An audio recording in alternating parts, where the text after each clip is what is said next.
Hello, everyone. This is 10X Generation, and this is my road to $1 billion. So, today has been an amazing day full of things, cool things that's happened, and I would like to share it with you. So, the first thing is that I am officially dropped out. I am no longer a college student. I am no longer enrolled in any university or college. And for the past couple of terms, I've been taking a break, a little hiatus, to see how this business goes and see if I could turn it into something cool um, without sacrificing too much. And it's exceeded all expectations. So I'm going to be doing this absolutely full time. So that's super duper exciting. And I have some other things. I'm going to order it from the coolest, all the way to pretty cool. So the absolutely coolest thing is that one of the people who watch my channel apparently works for some investment firm, and they're wanting to expand their portfolio, so the companies that they invest in. And they reached out to me saying they are potentially willing to invest in my company, but I have to provide a pitch deck. And a pitch deck is just, your pitch. What do you do? What do you do? What's your business? And even though I have two investors, I haven't had to do a pitch deck. It was just like very casual. It was a very casual thing. Um, but I had to, learn how to build a pitch deck and do all that. And it was a very fun thing to do. I got to go through all the, some famous companies that we all know and love and see their pitch decks. And the one that I really resonated with was Airbnb. So I pretty much yoinked that and I used their format and, problem, solution, that kind of thing. And it was fun building it, and I used AI a lot to generate the images, so it's very visually like engaging in terms of the pictures. So I'm gonna, I worked on it today. I have my draft number one, and then I'm gonna sleep on it and then work on it again until I feel good about it, and then I'm gonna submit it. And after that happens, they're gonna review all of them. I guess they have a bunch. They're gonna review all of them, and if it makes the cut, you move on to interviews. And once I get to interviews, because I'm pretty confident I'm going to get to interviews.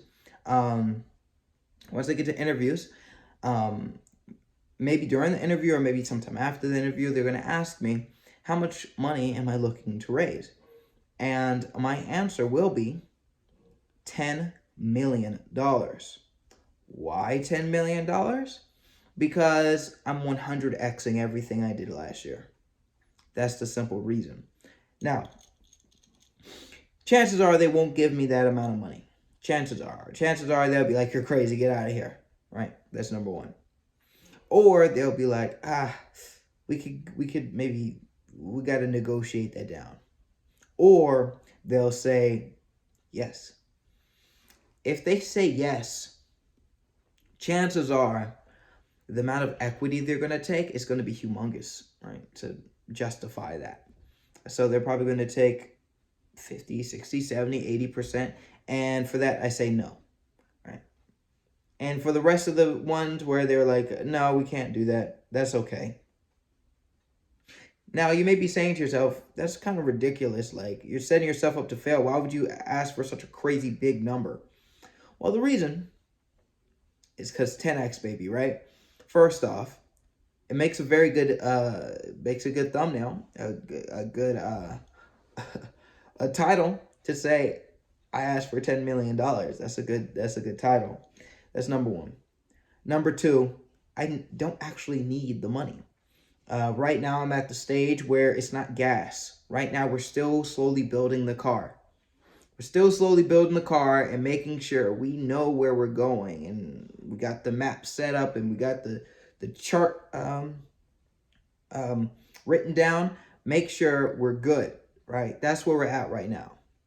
Money is gas, nitro, boost. That's what money is. It allows you to go faster in whatever direction you're already going.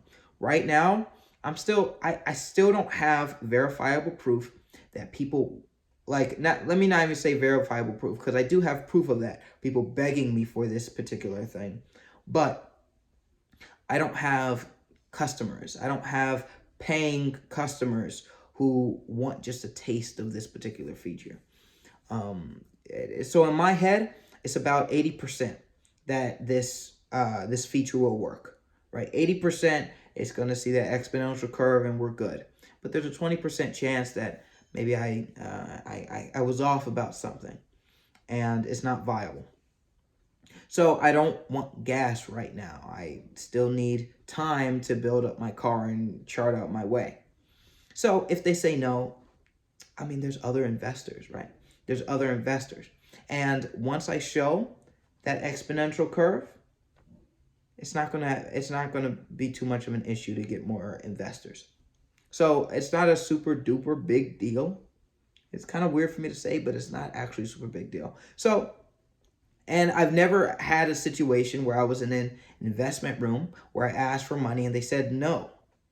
That's haven't happened to me yet in my life. So I want to see how high I can go until they say no. So those are the reasons, right? And it's a little wild, but this is how I feel like this is how you get to the next level. So that's the coolest thing. The second thing that happened is that yesterday, I told you guys about an event that happened where I was at the gym and I saw a teacher that I used to have, and we started conversating and stuff, and she tells me about either a family member or someone she was acquainted with whose job is to build and scale tech companies. So he buys into a tech company, or maybe he's hired, I'm not exactly sure, and he puts his magic dust on the company, and then it gets bigger, makes way more money, its valuation goes up, and then he dips, right? He sells his shares or whatever. And then he's done this several times for several businesses and has made a lot of money. That's how I understand it. Well, she finally got back to me and gave me his information. So this is really exciting. I'm going to call him up tomorrow at around 10 to 11 o'clock and ask for an interview. I want to ask him a bunch of questions about who he is, what does he do, how he can help me. And I'm going to record it and if he consents, I'm going to have that up here for you guys so you guys can take something from it. But in the case where he says, no, I don't want to be recorded, I'll just talk to you. I still want to, I want to give you guys the opportunity to ask this gentleman some questions. So what you guys could do is in the comments, just give me a bunch of questions that you would like to ask, and I'll ask them for you, and then I'll relay the information back to you.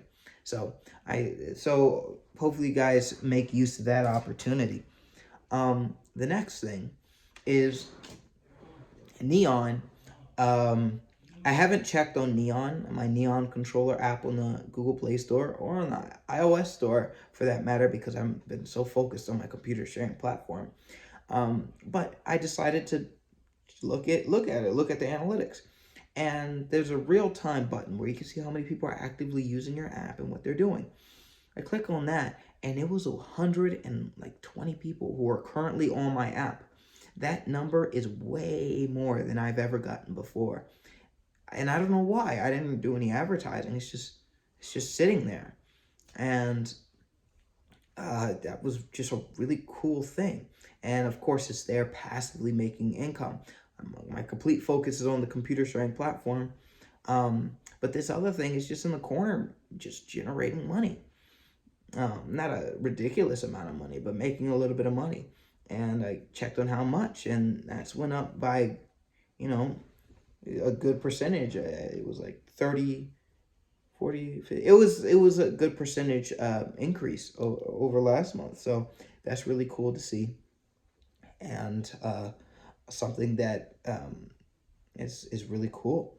But I did end up doing some development for Neon, because one of my users, I spoke about this in one of my other videos, he was saying, or they were saying, they had a problem with something, and I wanted to block out some time during my week to get that done, because it wasn't a difficult thing to do, and I was able to get that done for them. Yeah, so that update was pushed out, and they should get that eventually soon. I wasn't able to do the accelerometer. If you watched the video, it was the accelerometer feature. I wasn't actually able to do that. That was a little bit more in depth and would require a lot more time than I had. but there were some other features that he mentioned that I was able to implement. So I was able to do that. So that's super cool. The next thing is, of course, the computer sharing platform, right? So I was able to get all the functions done for the computer sharing platform. But upon completing it, I realized that I need to implement 3 things before I fully deploy it and then start working on the Discord aspect, the Discord bot of it. And if you don't know what the computer sharing platform is, it's a platform where users can rent out their PCs to others to earn passive income and give those without advanced and expensive hardware access to it at a much lower price point. You rent it like $1 an hour, $2 an hour, 50 cents an hour, depending on the hardware. So I'm building out this platform, and I have the cloud functions, and I was going to move on to the Discord bot because this MVP is going to be done through Discord. But before I exported, I came to find out that I need to implement 3 things. The first thing I need to implement is a thing called environmental variables. That's where instead of hard coding the variables in the program, you hard code it somewhere else outside of the program, and this just makes it more secure. The second thing I need to do is create a layer. So in Lambda, AWS Lambda, you have an API, and then you have your function, and that connects to other things. But this layer is things you can kind of put on top of the Lambda function. So other libraries, custom codes, custom methods and stuff. I need to make my own layer just to make the code more robust and everything. And it's fun. No, I didn't forget it. Okay, and the third thing I need to do is a thing called connection pooling.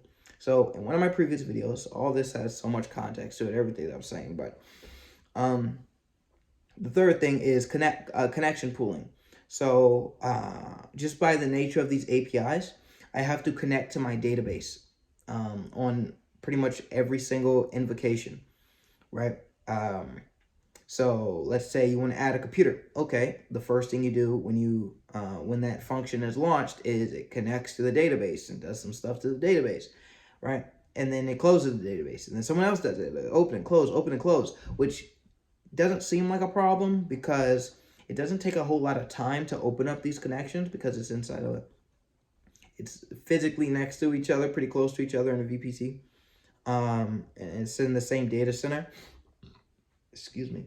But even though it takes 500 milliseconds to a second, because I'm running these programs on someone else's computer, Amazon's computer through AWS, they charge me by the millisecond.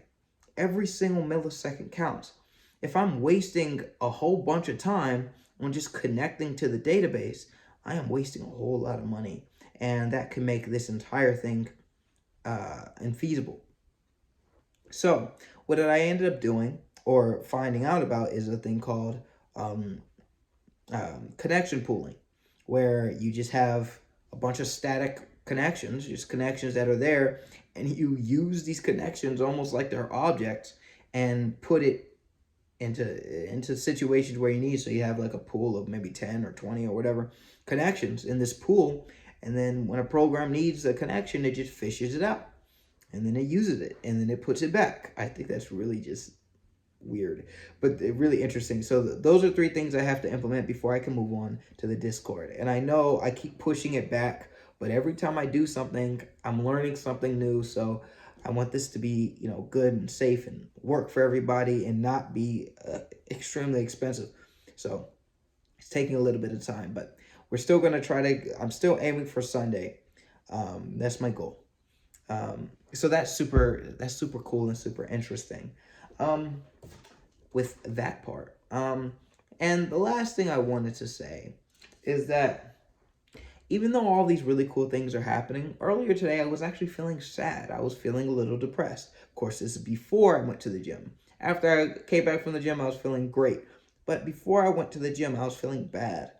And this was like an unusual kind of like sad, like weird sadness. It was like, I'm doing very well. Will I be able to have normal connections with people? And I was getting sad about this. And I was wondering myself, why am I getting sad about this? I should not be sad that I'm reaching my goals. I should not be depressed about that. It should be getting me excited, and I should be wanting to do more. I should be getting happy. I should be trying to reel myself in. I shouldn't be feeling sad. And I usually have to reel myself in. But why am I sad?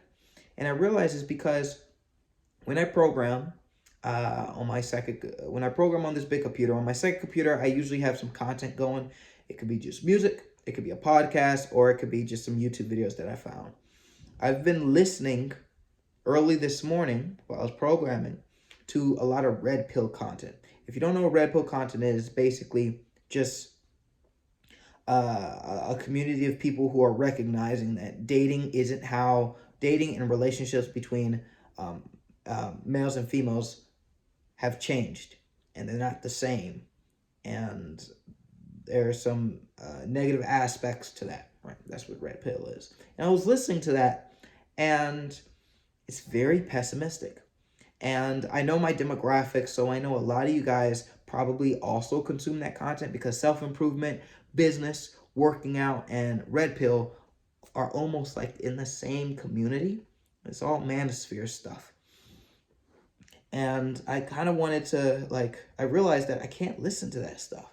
That stuff messes me up, because when I listen to that, it makes me like, oh man, I'm going to do all this stuff. I'm building this company. I'm trying to achieve my goals, achieve my dreams, but I won't even be able to have a family because the dating market is so messed up here in the States. And, it's depressing. It's not optimistic. It's very pessimistic.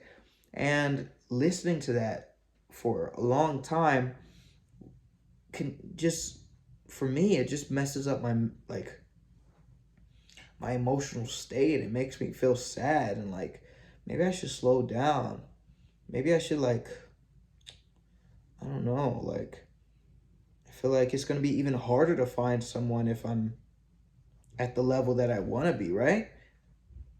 And I was thinking about that, and of course I want to be 10x generation and have $1 billion and run this huge company, but I also want to have a normal family, and I also want to do normal family things. It doesn't really seem like a good point. It doesn't seem like a real point to it if I'm not even going to have a real family. Of course there's a point, but I want a family too.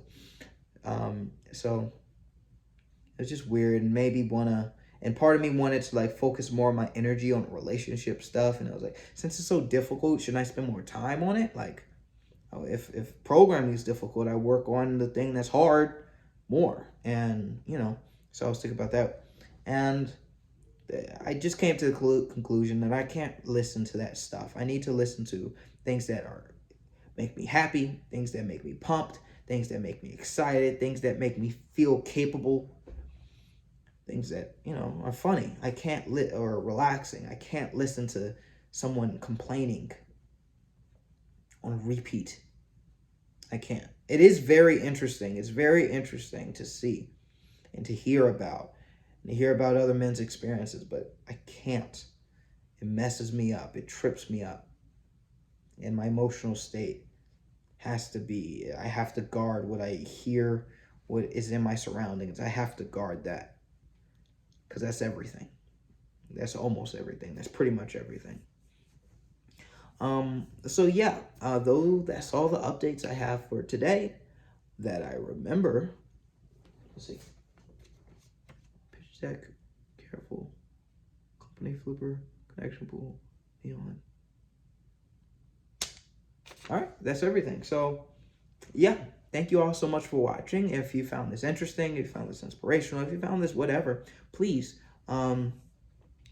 consider joining our Discord community, where other people who are dreamers and 10xers and all this stuff communicate and congregate with each other virtually. We share ideas and the business opportunities with each other. It's a growing community. And also comment, and subscribe. And if you have a question for the guy who has built and has scaled several tech companies and got them to, I don't even know what kind of heights, and sold them, and just to do it again and over again, and achieved a lot of success from it. If you have any questions for him, please leave that in the comments. I really want to ask this guy some really good questions for my benefit and for yours. So do that as well. But yeah, I make these videos every single day. So I'll see you guys tomorrow.